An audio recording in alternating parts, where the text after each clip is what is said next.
for those that network might log out, please feel free to use the YouTube to get all the answers, right?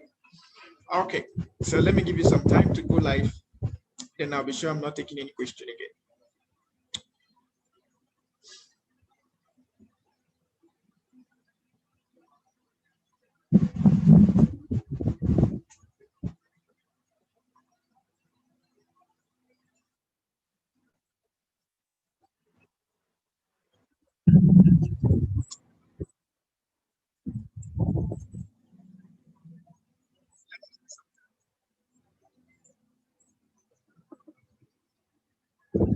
All right, so let's come back to this. So now I'm going to go back to where I started from. And by going back to where I started from, I'm going to go back to the templates and I'm going to show us what it looks like we should do or what we should be expecting by the end of this practical work. And then we're going to create a similitude again. And then from the similitude, we are going to work out a simple project that all of us can be carried along, right? So that's what I'm going to do this few minutes I have. Meanwhile, like I said, questions will be taken after the class, all right? Questions will be taken after the class. So now the MS project guide is essentially on planning projects, initiating projects, monitoring and controlling projects, and ensuring that project plans are carried out the way they were planned. And like I also said, the MS project is like a project integration tool. So it helps you to integrate other 9 knowledge areas and then be able to execute them and be able to monitor them as well. So it allows for flexibility in scheduling and makes presentation of work information, project information easy to understand, all right? Okay, so in the definition of project, we said projects are unique temporary endeavors undertaken to produce certain deliverables under clearly specified time, scope, and budget, all right? So that scope, time, and budget is what we're going to be using as the foundation for this software. So if you look at what we have here, under the task area, that's where we're going to be inserting the scope. Then from the duration here up to the predecessors, that's where we're going to be focusing on the time or the schedule. Then here we have the resources, that's where we're going to be focusing on the things that are going to be consuming money. And those are the resources. And remember, resources could be tangible or intangible. Resources could be human or non-human resources, right? So resources are going to be contained in this column. Then on this other side where you see calendars, that's where we're going to be having the representation of whatsoever thing we do in this task area, right?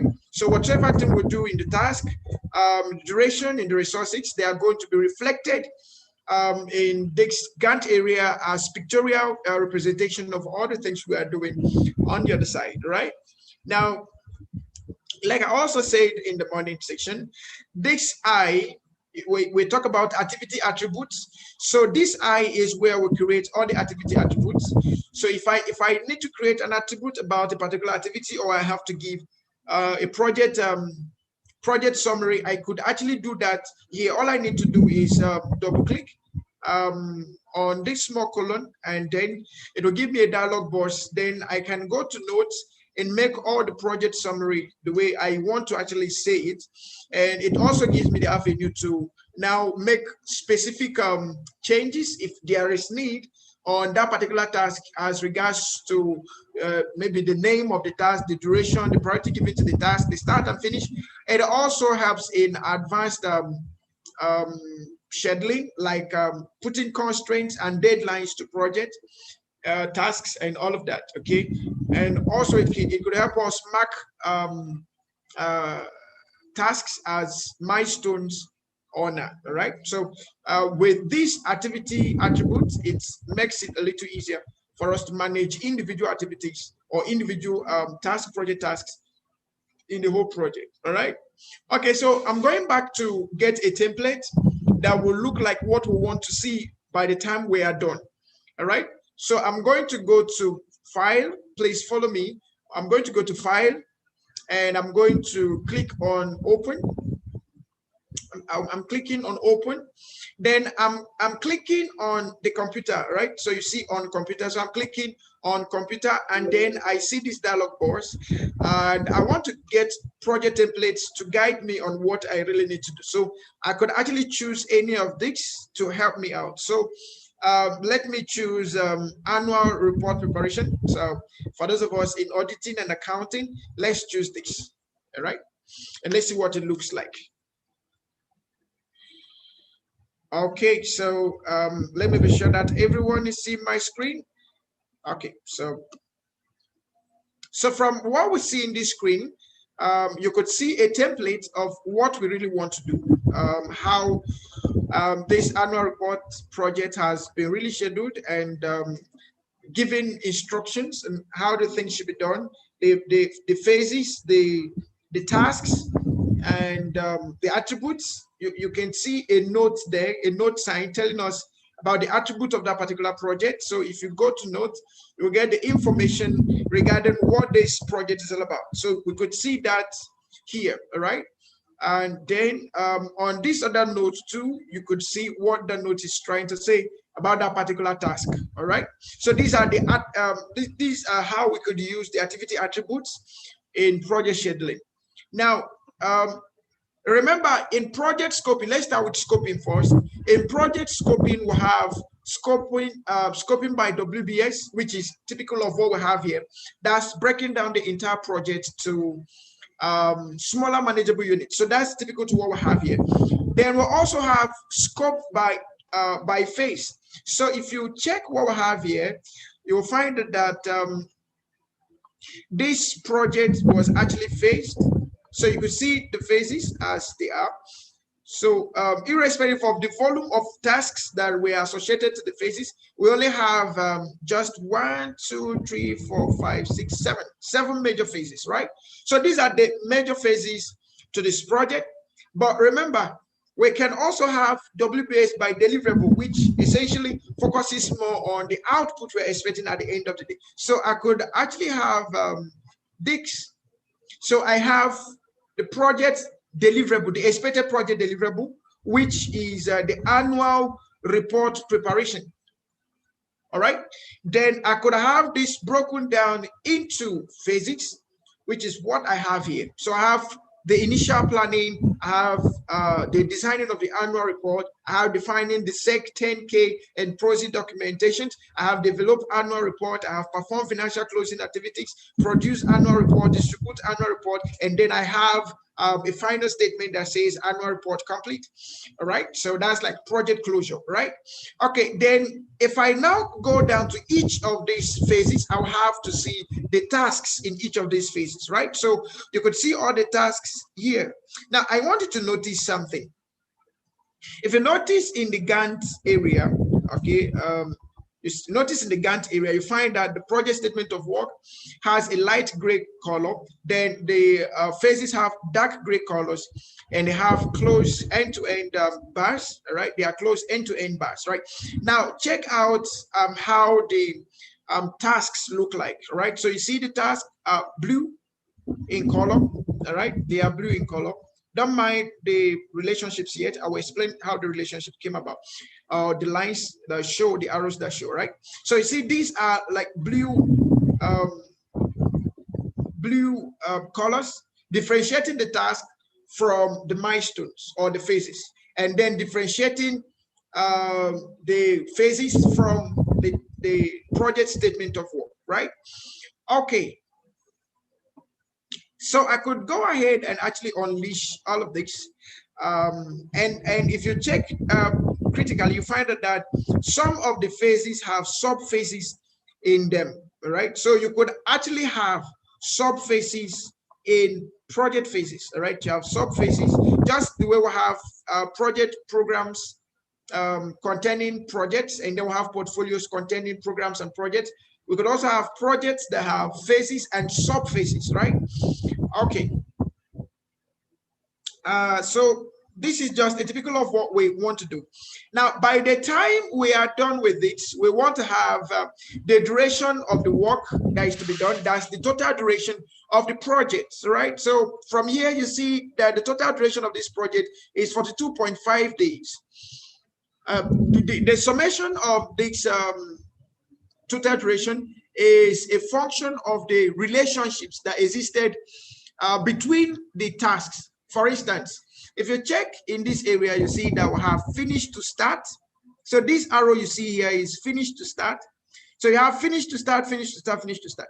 If you check the finish to start, that means this task has to finish before this one will start. This one will have to finish before this one. So basically, this kind of relationship will do a summation of all the time or all the duration that each of these tasks carry, and then add them up to form the total duration under this particular phase. All right. So if you check 1, 2, 3, 4, 5, 6, so it calculates that and gives us that day, 6 days. Assuming the relationship was different, right? Let's assume that the relationship was a little different. Maybe it is now start to start, and it's still 1, 2, 3, 4, 5. 1, 2, 3, 4. It's still 1, 2, 3, 4, 5, 6. But if you check the duration of that task right now, of that particular phase, it's now 1 day instead of 6 days. So since all of them can be done the same day, there is no need of adding one to another and then adding another one and to the other, right? If we also change it to another kind of dependency, it's going to give us another kind of value, all right? So you see, we have start to finish dependency. So you see the difference between finish to start and start to finish. So from start to finish, you see where we are starting from. We are starting from the assumed first and we're getting to, we are starting from the assumed last and we're moving to the assumed first, right? That's start to finish. So it goes from backwards instead of from A to B, we are moving from B to A. All right. All right. That's finish to start gives us from A to B. Start to finish reverses it. So it takes us from B to A. All right. So let me go back to the relationship we had there. So that is how we get to, the computer gets to calculate the total duration on the phases and total duration on the project, right? Now, I want you to notice something. You can only increase or allocate time to the tasks. You can't allocate time to the phases. You can't increase or decrease what is happening as the time duration on the phase, right? You can only increase the task durations, right? So you see, I can only increase the task durations. I cannot increase the duration on you see here is not highlighted, so I cannot really increase it. So what is determining the duration is the calculation, the logical arrangement you made with the time dependencies as start to start, start to finish, finish to start, or finish to finish, right? Okay. So permit me to go back to where we all started from. All right. Then also on the project itself, the total duration of the project, you can't also increase or decrease the time from this particular angle. The only way you can increase or decrease the time is by increasing or decreasing the activity durations, not the phase duration and not the project duration. Do you get that? Okay. Now, I will need you to also notice something here. If you notice here, you find that each of the tasks get to be assigned some kind of resources. All right, so you see this task is to be taken care of by the strategic planning committee. You have this one to be taken care of by the CFO and controller. You have the one, and so each of the tasks have resources assigned to them. So that means there was a resource sheet that was created for this. So you see the resource names and all of that. Remember that this particular software is a DB, is a data-based software. So it integrates different, or it can call forth information from different databases and work with them, all right? So if I want to view what was done in the resource names, I will go to view, and then I will click on the resource sheet. Then let me know exactly what They did that. So these are the resources that this organization has to carry out this project, right? So you have the audit committee, you have the legal department, external auditors, executive committee, CFO or controller. They have marketing group, strategic planning group or committee. Then you have the PR and IR department, and you have the chairman. So these are the resources that this project planner felt that is the most important in doing this project, right? Okay, so I will go back to I'll go back to where I started from. So typically this is what we want to do. And then at the end of the day, we are going to print all of this that we have. So I will basically communicate all of this to my project stakeholders. So I can communicate either by using graphs or calendars or Gantt chart or network diagram or precedence diagrams, relationship diagrams. All of those diagrams were mentioning as of the time we're talking about tools and techniques in project management. So look at the Gantt area. If I apply calendar to it, like duty roster, like you normally call it. So this is an example of what I'll have. So I can actually print this and use it for work, get it to, I can print it, put it on the notice board, or give to every member of the team as they are working to, right? Okay. Then also I can check out the network diagrams. How are the projects interlinked? So I can check out all of that. So I can find that, okay, this particular task is linked to this task, and this one is linked to this one, this one is linked to this one is linked to this one, then this one has a link, and then you see how the links keep going. So this is a precedence diagram. Then it shows you some areas of continuation. That's to tell you from this line to this line is one page, and so we are continuing to another page. So if anytime you see a kite kind of formation, is telling you we are moving to another. So you see a kite, so we are moving to another page. So if you see that, it tells you we are moving to another page. So you see that it's linking to another page, right? So that's a little about how you could represent your information, and you could also represent your information on project report. So let's find out what the project report will look like. Okay, let's find out what the project report will look like.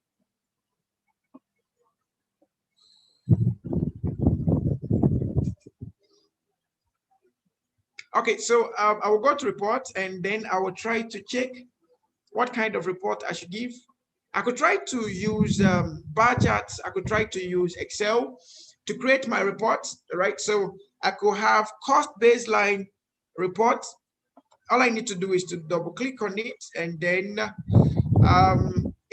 for 2007, it requires you to have Excel of 2003 or later installed on your computer. So that's not going to work for me right now. Okay. But if you have Excel 2003 and above, you're going to get the report is amplified on Excel, right?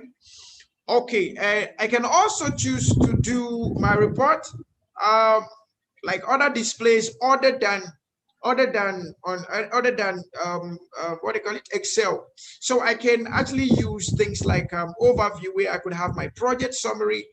So it gives me in simple terms what project is all about, when to start, when to finish, and the things to expect. All right. So this is what the project charter, in this case, this is what the project charter is looking like. All right. Then I could also check things like top level tasks. So I could have which ones that which ones are the system calling top level tasks. That's top level task as to basically the critical tasks and the phases. All right, the critical tasks and the phases. That's what we normally see here as the top level tasks. So then we can also check for things like critical tasks, find out which of the tasks are really critical. So it also is amplifies all of those in your report. All right. And you could check your milestone list. So you find your milestone list, and you could also check your working days, the things you did on your calendar. So you see them represented here. So all of these can be printed as part of project activities. You can also check for your costing. So you could check for your cash flow, how money is coming in and how money is going out. You check that here. Please note, you can only use this to check for cash flow if you're really using this to monitor your project. So when money comes in, you come and integrate it to the software or integrate it to your plan in the software. All right, so you can be able to know when money comes in and when money goes out, right? Then also you could check for your budget, all of the things you budgeted from your resourcing. Okay, so you can find all of them here. And in cost management, if you've gone through your manuals, you will get to see things like cost variations or cost variance, schedule variance, and all of that. So we also get to have the report of SV and CV when you are running this, running your budget on this particular software. So it tells you how everything is being done. It also gives you calculation on your end value. It tells you about the over budgeted tasks, or over budgeted resources, and all of that, right? So it tells you everything that you need to know. All you need to be sure is that your scheduling is right and your planning is effective. If your scheduling is right and your plan is effective, you can go ahead and print your project documents and then use them for your project evaluations, right? Okay, now that I've shown us a little of what we are expecting, I'm going to go back to creating a new one, and then we'll try working from those ones. Remember, I said I'm going to first of all create a similitude of what we have here, and then we now create a small project that we can use and understand the similitude better. All right. So the next thing I want to do is go back to where I started from.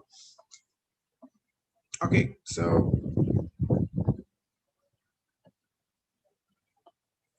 okay, so I trust you could see my empty screen. All right.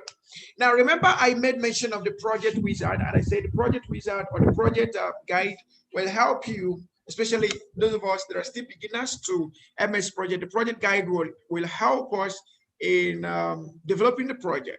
Now, if we go through the 5 stages of project management or 5 process group, the first one is initiation. So we could actually start with this initiation. Remember, what the project task wizard does is that it gives you instruction, and all you need to do is to follow the instructions, right? So the first thing I want to do is to define the project, and then it will ask me when I want to start my project, and I will say I will be starting my project by 14th of November, right? So I will go and choose 14th of November as my project start date. Then it will ask me to continue to step 2. I will follow the instruction and continue to step 2. It will ask me whether I want to work on a server. That's to collaborate with others on a server, which means I must be connected to a server, either my own dedicated server, or I'm using a cloud-based server, right? Or I'm buying a server from a server provider. But I'm not going to be working on a server, so I say no, and I continue to step 3, and then I click on save and finish. Then the next thing it is asking me is to define my general working time so that I can have some levels of agreement with my project team members. I could have some levels of agreement with the project stakeholders to avoid clash. All right. So if you can remember very well, when we are dealing with scope management, as part of the things we need in planning scope is that we need to have some levels of agreement, right? As part of the input, we need contracts and we need agreement, right? So I will need to agree. One of the things I need to agree on, apart from agree on the date, I need to agree on the working conditions as regards to time, which will determine how much I pay anyone that's going to be part of my project team, right? So I have 3 kinds of calendar I could actually use. I could use the standard, I could use 24 hours calendar, or I could use shift calendar. Now, in the standard calendar, that's what we normally have, where you work 8 to 4 p.m. and you have 12 to 1 as break. Then you work Monday to Friday, and Saturday and Sunday are off days, right? So I could have this calendar, or I could choose a 24 hours calendar where I have to work from 12 a.m. to 12 a.m. again from Monday to Sunday without having to have any rest. Okay.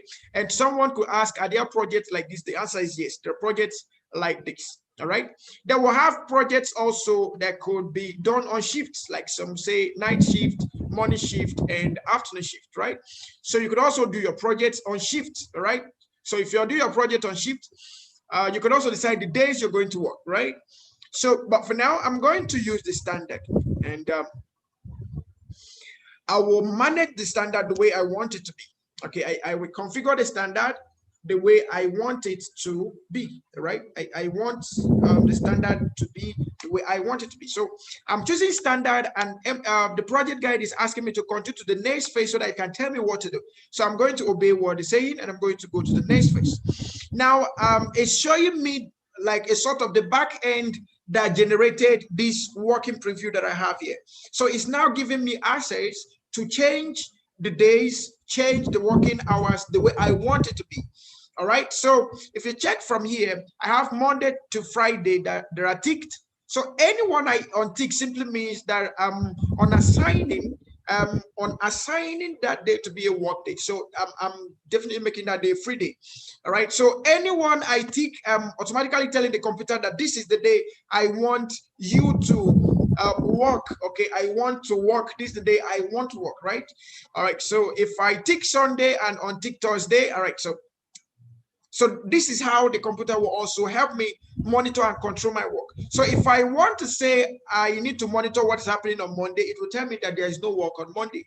If I say I need to call a team member on Thursday to tell him or her to do this, it will tell me that no, there is no work on Thursday, so you don't need to do that, right? So I can actually change this to the way I want it. Now, there are two options underneath this back end, supposed back end, all right? So it would ask me, I will use the hours shown in the preview on the right. So asking me whether I want to use 8 to 16 hours, or do I want to adjust it to something that is much more customizable to me? If I want to use something customizable to me, so I could choose what I want. I could customize each of the working days. Like Tuesday, I could say I will resume work on Tuesday by let's say 6 a.m. supposedly, and then I will go to break by 12 noon, then I'll return by 1, and possibly I will close by 8 p.m. So this is how the calendar is going to look like. If I say apply this to all days, this is what my calendar will look like all the days. If I want to make it only for a few days, I will only select the days that I want them to apply, and I will just make them for those days only. So I could customize it the way I want it, right? I could change it to the way I want. But for now, I'm going to resort back to the default, and then I will use the hours as shown, and then I will follow the instruction of the project guide, and I will go to step 3. And it will ask me for change working time. If there's going to be a change in my working time, it's going to ask me to identify those changes, right, before the project starts, so that it could help me manage those changes. Okay, so I could envisage changes like, let's say by November, which day am I going to check now? So let's say November 21, I could possibly not be going to work that day. Okay, automatically November 21 and 22nd, they are weekends, so I won't be working on that day. So let's say October 23rd, perhaps November 23rd. And I said November 23rd is, what? Let's say November 23rd is public holiday, right? Let's assume it's public holiday. So if I choose November 23rd as public holiday, now if you look at the place, it marks the place as red. Now, if you look at the explanation it gives here, it said based on exception, public holiday on calendar standard. The calendar we're using is standard, and on that standard calendar, 23rd is marked as public holiday. So the computer is saying exempt this day from work. So if you're going to use this, after you might have developed your project plan and all of that, and you're using your project plan in line with this software to monitor your project, when it gets to this date, it's going to jump this date and take you to 24th, because 23rd is considered by the computer, according to the information you gave it, as public holidays. All right. And if there are other days you want to mark, you kindly tick on them and then typically tell what they are. All right. Typically tell what they are. So let's say this day is staff day. Let's assume that this day is staff day. So it's going to exempt that day also as staff day. So staff are not going to come to work that day. Whatever thing that is going to be done that day will be pushed to the next day. After I finish creating the possible changes that could occur to my working time, then I will click OK. Now, automatically, this time is going to be integrated into the original schedule baseline I developed, right? So you remember, I'm going to start my project by November 17th. November 14th, right? So whatever thing that is happening is going to be reading from November 14th. When it gets to November 23rd, it says no work. And then it continues to November 27th, 28th, 29th, 30th is going to tell you no work. And then you continue, right? Okay, so I'm done with this. Then I'm going to continue to step 4. And then here is where I have to decide the number of hours I'm going to really work per day, right? Because this is going to help me to decide how much budget my money is going to come up at the end of the day. This is what the computer is using to calculate my team's payment, all right? So if I said 8 hours per day, and I'm going to be paying one person $200 per hour. So it's going to multiply $200 by 8 hours. And that's going to be the pay it's going to assign to the person per day. And it's going to multiply that over 40 hours. And that will be the person's pay per week. And then it's going to multiply that 40 or multiply that for 20 days. Okay, that's your day, your hourly pay, multiply it by the day and multiply that by 20 days, which is the default duration we all work in a month. That's Friday to Monday to Friday. 5 days multiplied by 4 weeks in a month, we have 20, right? But I'm going to leave this as this. If you want to increase yours, you can feel free to increase it. If you want to decrease it, you feel free to decrease it based on what you budget and what your project schedule is all about, right? Okay, so I'm going to continue to step 5, assuming that this is what I want. And I'm not creating any additional calendar, and I'm going to save and finish. Then the next thing it's going to ask me is to create my the project tasks. Remember, I said I'm going to use a similitude. I could actually create my project tasks in Microsoft Excel, then import them to this place, or I could include them by myself. I could type them by myself, right? So I'm going to use the principle of WBS first by deliverables. So the first thing is to state categorically what I want to achieve by the end of the day. So let's assume that my project title or the expected deliverable is WXYZ. So that's my project, right? And I could say a little thing about this project. So the little thing I could say about this project, I will go to the activity region. So you see the activity column. I will double click on it and I will go to notes. All right, so it's already on notes. And I will say this XYZ project, this WXYZ project is a similitude. Right? It's a similitude project. Fine. So I'm done. So anybody that is trying to use this as a template could actually read what I wrote here and will tell the person that this is a similitude project. So be careful on how you use it, right? Or a similitude project plan, right? So be careful on how you use it. So I have my project WBS by deliverable, which is the main project title. Now I'm going to divide this project or break it down. Remember, the best technique or tool and technique for project breakdown is called decomposition. You remember, right? So I'm going to decompose it to project phases. And in the project phases, I'm going to assume that phase 1 is W, and phase 2 is X, and phase 3 is Y, and phase last is Z, right? So I've broken them down into phases, right? But if you check my Gantt area, it's all showing me that it's showing me that everything is blue. So everything is indicating as task. including the project title, right?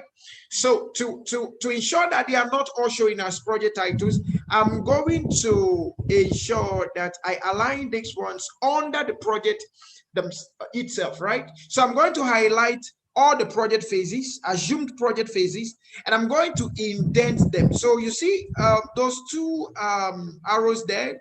So you have the outdent and you have the indent. So now I'm focusing on indent because I want them to be under the project title WXYZ. So I'm going to do just that, and I'm going to have this. So and I can now say my project is XYZ and the phases are X.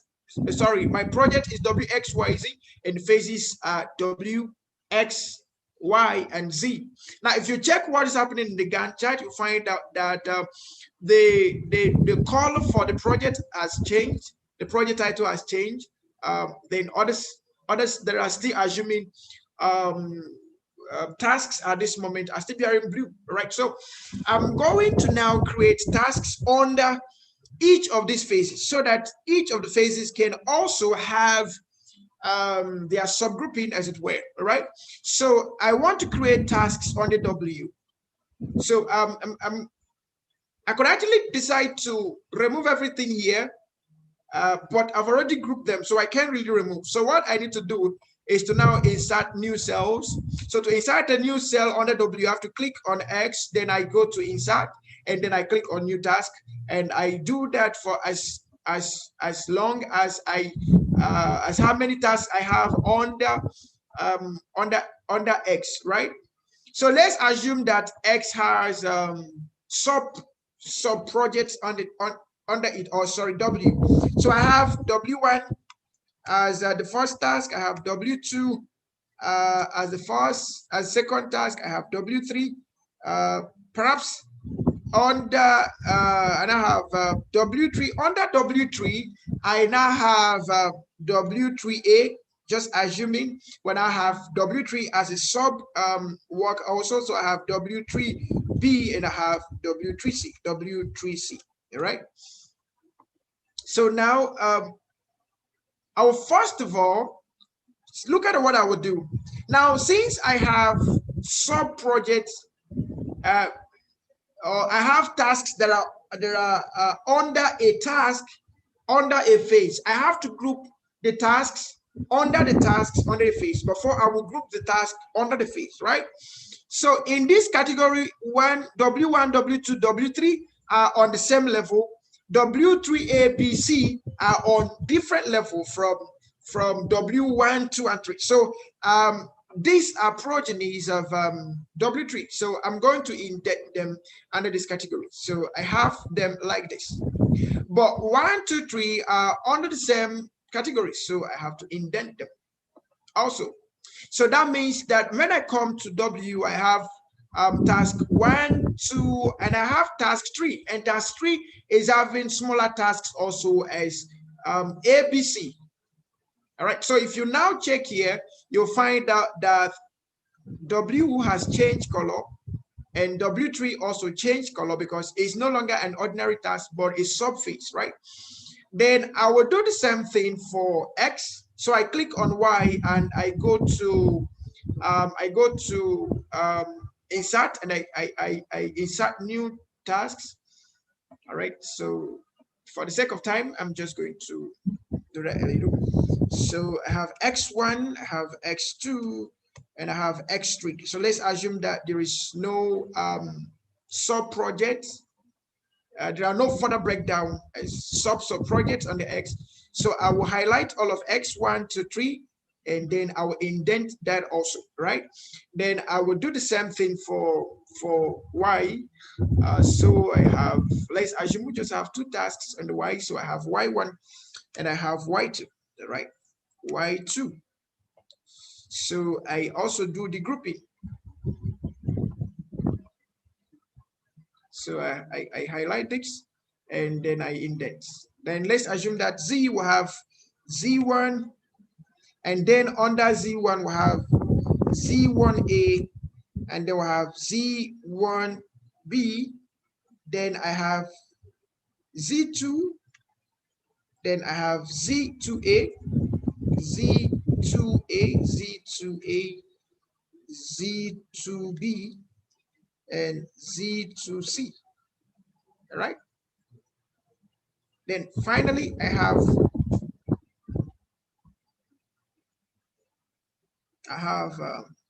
maybe G. All right. So under Z, I have Z1A and Z1B under Z1. Then I have Z2A to C under Z2. But we remember all of them, they are actually under this. So I have to highlight this and also indent them. Then I will leave G as my final statement that will tell me that I've completed the work. So if you look at what I have here, I have WXYZ as a project, and then I have W, I have X, I have Y, I have Z as project phases. Then I have G as a note I have to leave. Then under W, I have sub-project, or I have tasks, 1, 2, and then I have sub-project under W, which is W3, and it has W3ABC, right? So I can actually close it also and all of that. So, so this is actually how we do the scoping, and then break down the scope into, or break down the project into phases, from phases to work packages, right? Okay, so if I'm done, I will kindly click on done. But if you notice, I've not really assigned time to all of this. But if you notice on my start and finish, or start to finish, or start and finish rather, you will notice that all the projects are starting and closing.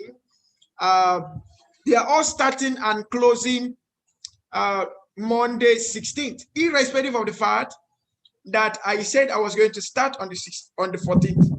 But if you notice, you'll find that 14th is a Saturday and 15th is a Sunday. So it has to take me to the next working day, which is Monday.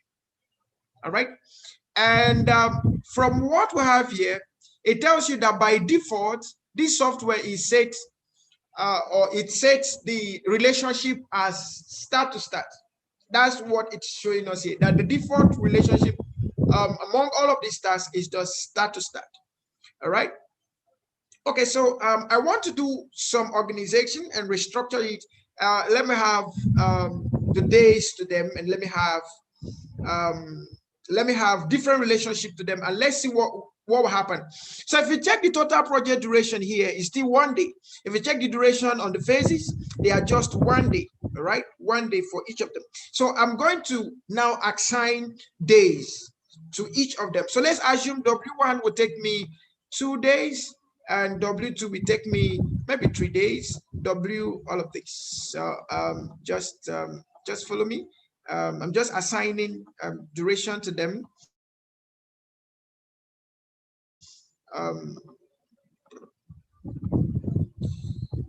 Okay, so I'm assigning duration to them, and you're going to see some funny thing that will happen here right now. Okay, so let's assume this is just 1 day, this is 1 day, this is 2 days, 4 days, this is 1 day, and this is maybe 3 days.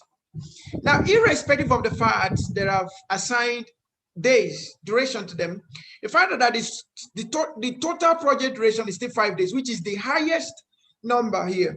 So it's still following the logic of start to start. So if the highest project duration is 5 days, it shouldn't take us more than 5 days then to complete others that are less than 5 days. All right, so that's why we have 5 days here. But we're going to do something, and what we're going to do is that we're going to now schedule the tasks. Now, something I skipped something, which is organized task interfaces, which I've actually done. I've been able to schedule the tasks interfaces, right? So here you can see it's showing you indent and outdent, right? And where you need to break, right? The relationship you don't want, you break them. The ones that need to be indented, like what we did here, you can indent them. The ones you need to remove, you can remove them just by the same way you indented them. You could highlight and outdent. So you remove them, right? Okay. So principally, I'm going to go to scheduling of task. So in this schedule of task, we're going to be playing around with the what do you call it? The relationship, the time relationship. Okay. So I have the finish to start, start to start, finish to finish, and start to finish. So this is where we use our own thinking abilities to decide. So now important to note, you cannot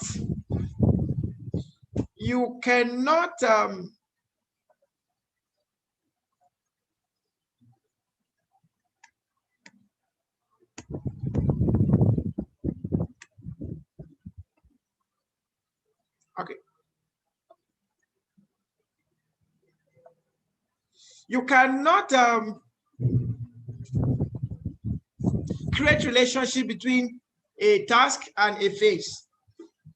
You cannot create a relationship between a task and a phase. So for instance, I can't create a relationship between W and W1. I can't create a relationship because W1 is actually under W1 is under W.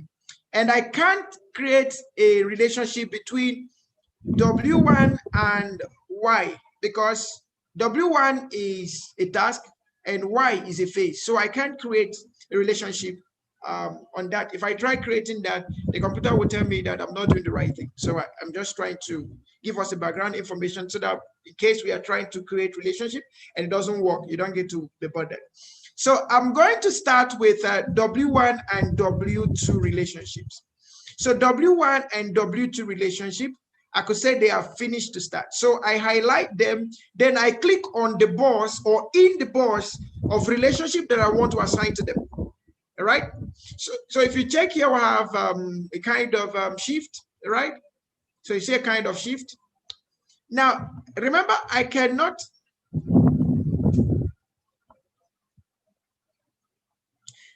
create between a phase and a task.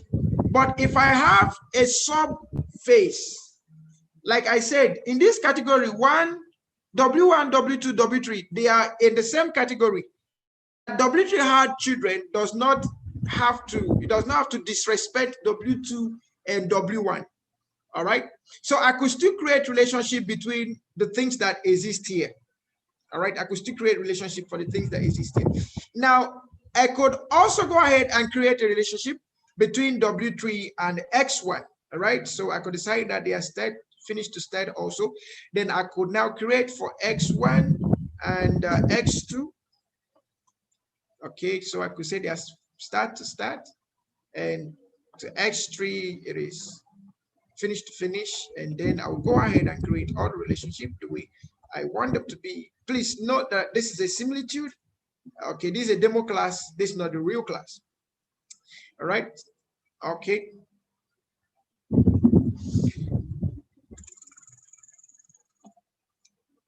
So in the real analysis, we'll have to take the time to now decide these things the way they ought to be. Okay.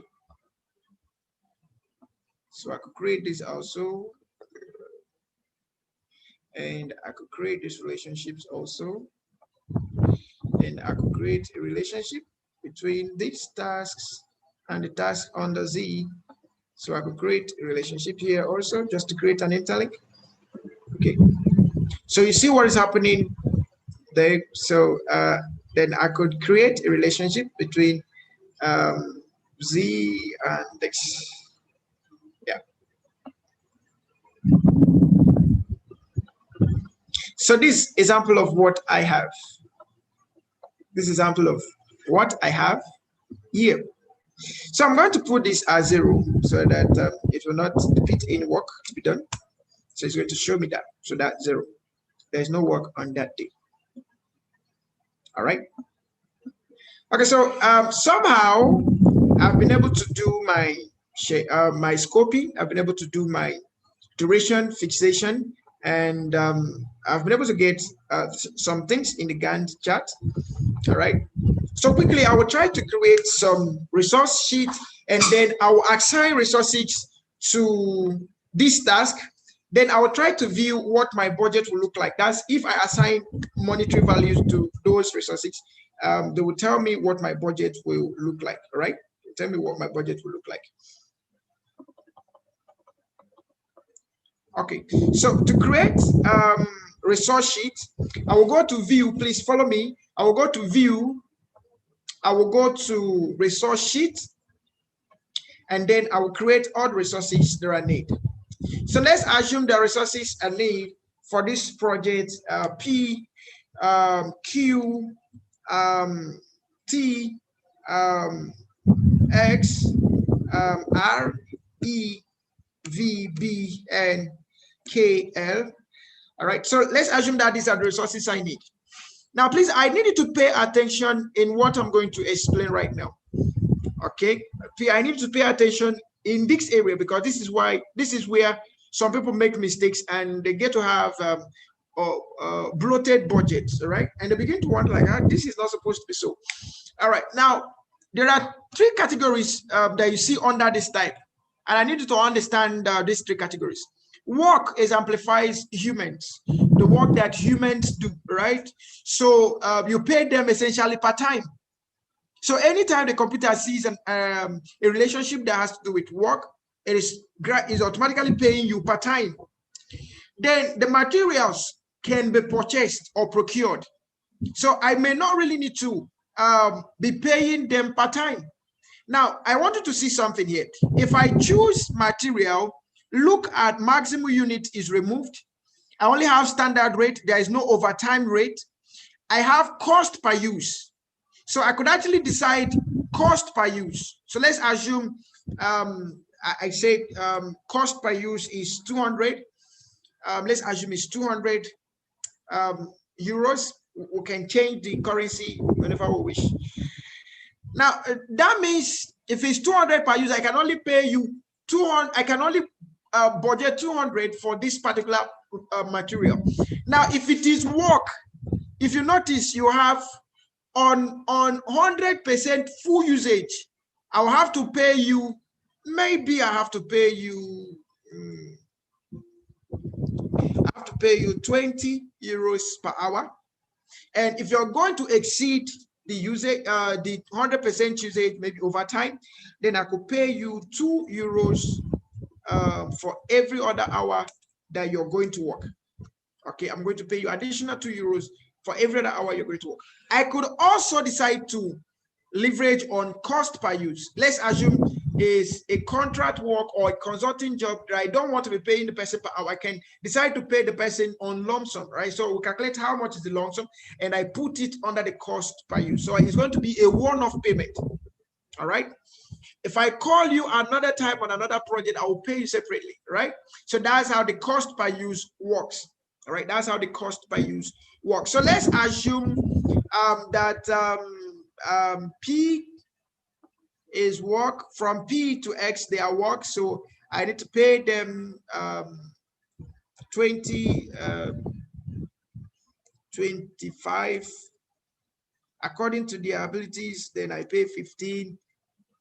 Then I pay 10. Then from W, raw materials or materials I need to work with. So I'm going to change them. Material. Okay, so these materials, let's make them cost per use. So let's assume I'm just making a budget of 200, 250, 300, and possibly 150, all right? Then these ones, I'm going to put them as costs. Cost in this case is not reflected in your budget. Cost is those organizational process assets you're supposed to have, your machineries, your policies and procedures.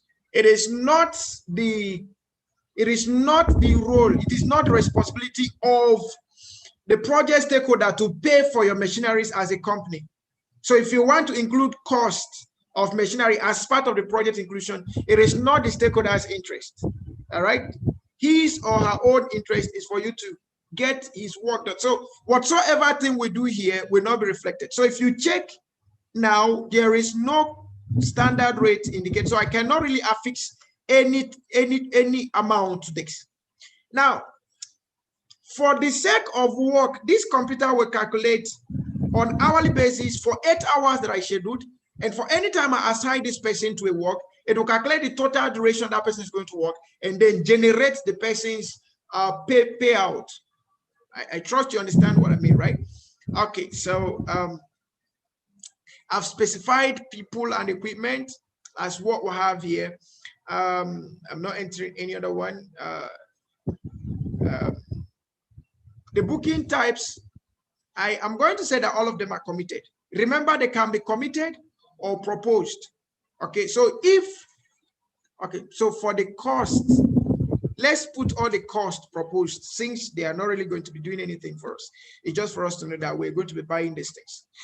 So to avoid having issues on the budget, let's put them as proposed. Anyone that is proposed, the computer doesn't need to calculate it because it is not committed. It's not doing anything. Okay, it's not doing anything, right? Okay, so I'm done. And now I want to assign people and equipment. I want to assign people and equipment. Now it brings me back to this place. Now all I need to do is click on assign resources, and I will click on the task I want to assign a resource to. Then I will click on the resource I want to assign to that task, and then I will click assign. Then you will see it in the Gantt area. Then I will click on W2. Maybe I want to assign 2 resources to W2. I will click on 2 resources, or perhaps 3 resources, as the case may be, dependent on the level of work to be done, and then I will assign. And then for W3, maybe I have 2 resources as well. I will do the same thing and then assign. And for W1, I will assign the resource, click on the task, click on the resource, click on assign. Click on the task. If there are resources, you click on the resources, and then you assign. Click on the task, click on the resource, assign. Click on the task, click on the resource, assign. Same here, click on the task, click on the resource, assign. If I want to assign it to the milestone, I can actually do so, or to the sub phase, I can actually do so. Maybe I could just highlight everything here and say I want Mondex to work for them. All right. Okay. So I'm done with assigning my resources, so I can comfortably close that dialog box. So if you check what we have here, I have scheduled task, and I have people and resources that are going to be carrying out this task. All right. So I'm going to click on done. And the next thing I possibly want to do is to check the report of what I'm doing. So I click on report, and I try to view what I'm doing. So I go to view, and I try to check what I'm doing. Let me be sure I'm doing the right thing. So this is what my Gantt area is going to look like, or my Gantt chart rather, detailed Gantt. Then my network diagram is going to look something like this. And I could do a preview on that to be sure that that's the way I want it.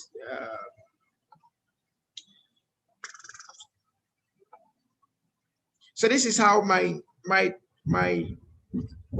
network diagram is going to look like, right? Okay. And remember, I can print all of them. Okay, they are part of the project documents I need right now. Okay, so I can print all of them. I could also try to create my project reports in the other way. I could try to use visual reports. I could check which of the tasks are the critical tasks, or project summary. It will show me all the project summary. You tell me when to start. Tell me all the resources available. Tell me the budget. So you see, what I need to spend here is about 3,510. This is the scheduled budget, 3,510 euros. All right. This is the remaining. I've not done anything to the project, so nothing has been done. Scheduled number of days, 19 days. So as we start working, this project performance report will start changing, right? Will start changing. So I could also check critical tasks, milestones, and all of that. All right. Then I could check my budget. Yep, I could check my budget and it would tell me what I'm expected to spend. So from the budget, it tells me what I'm expected to spend. The total budget, it tells me the total budget, 303, all right? So this is the total cost. This is, as of now, this is the variation we have. There is nothing has changed between what is planned and what is being done, all right? And I could go ahead and generate other reports as I want, and it makes my reporting very easy. Okay, it makes my reporting very easy. Okay, so I could have singular information for all of the resources, how they are being used, when they are being used, and all of that. Okay, now, men and brethren, this is where I'm going to call it a night. And why I took time to explain this is because I want you to go and download it on YouTube and make sure you take all the time to go through it. Now, I'm going to answer questions. I have about 15 minutes and I'm going to answer questions. And those questions I'm going to answer. Okay, let's make it this way. Go and watch through the YouTube, make sure you understand it, go to the project guide, compare it with what you learned on YouTube, and then by the time we come back tomorrow, we'll answer all the questions. I think that will be a good time. All right. Okay, so I'm going to be